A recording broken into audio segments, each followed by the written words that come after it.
By faith, Abraham sojourned in the land of promise as in a strange country, dwelling in tabernacles with Isaac and Jacob, the heirs with him of the same promise.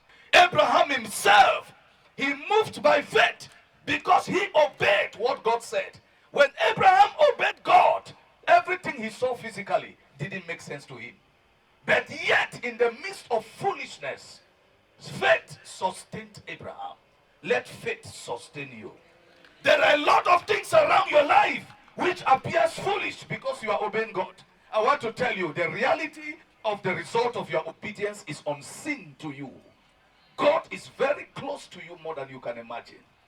Only by faith you can please God. Look at me standing here. The Lord have asked me to make a move. I had a powerful vision. In this vision, I was in it for 24 hours. How was I in that vision? 24 hours is what? One day, not so? Is it so? I was in a vision for what? 24 hours. Strictly. From 1 second, 24 hours, the vision ended. I had this vision and I looked at the clouds. I saw myself in a desert. And in the clouds, I saw the clouds started coming down. I had the awareness that something is happening supernaturally. But what is in these clouds? While the clouds were coming down, I saw the feet of in the likeness of a man coming down. I was looking at gradually. Who is this person? The feet were unfolding. The clouds were dissolving, gradually coming down until it was like the level of this light. And when it was almost to reach the earth, I discovered it was Prophet T.B. Joshua. This is what I saw. I saw, if you go to his early videos of his ministry, you will watch a video where he was pale with long beard like this. He had long beard in those videos, very long. And he was slim with prayer garment. That is the way he came, with a salamander. This type of slippers that you tie a rope like strap. And when he touched the earth, I discovered he was in Cameroon. And I saw a crowd of people gathered. I was looking from a distance. And I saw him telling them, no, I've not come to you. I've come to Paul. Immediately, he started coming where I was. I received him, and that was when he spoke. He said, God has sent me to you. I am with you for 1 day. We shall be together for 24 hours. Then I will leave. That is how I was in that vision for 24 hours. And he gave me a package, and he began talking things to me, and he told me, you have to move. Before I will get this vision, the Lord has first appeared to me 2 a.m. in the night, and he called me visibly, Paul, and I got up with my eyes open, my 2 eyes open, and I was looking like that inside the bedroom. Immediately the world disappeared. I saw the sky and flags of nations were appearing, and the Lord spoke with his voice. You have to move around these nations.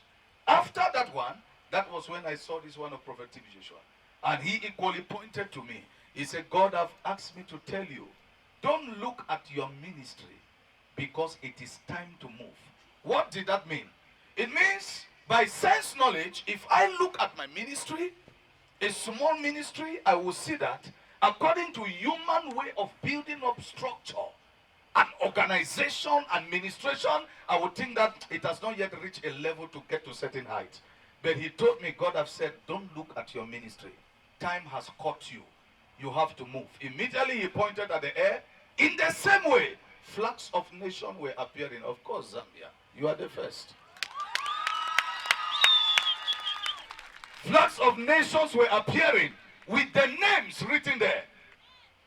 And he said, God has said, you have to move. Time has caught you.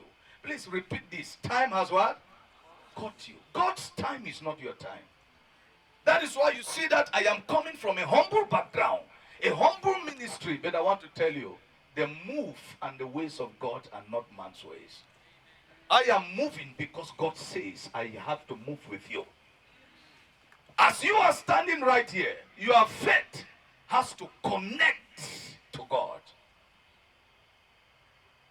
So everything big starts small. Except I didn't see well, but I will tell you the truth. I saw it clear. The movement has just begun. So don't mind the small nature and small organization you see here. This revival shall get bigger, multiple, quadruple, and God shall accomplish his will all over the world. That is faith. The Lord says, do not despise the days of little beginning, for God is happy to see the work start. You must start somewhere. This is the beginning. It appears small. But there is a future. There is a promise to be big. Here is the decisive question. Who are you walking with? Are you moving with God or you are moving alone? You will know that you are moving alone when you don't have faith in God. When everything depends on you, you reason it by yourself, you build it up by yourself, you comprehend by yourself. No. You have to depend on God. Noah, being warned by God, saved his family. He began making actions of faith so as to get a good report of faith. The good report of faith is the report of obedience to God and dependence on God. When you learn to obey God and depend on him, it is enough. Hear that today. It is enough.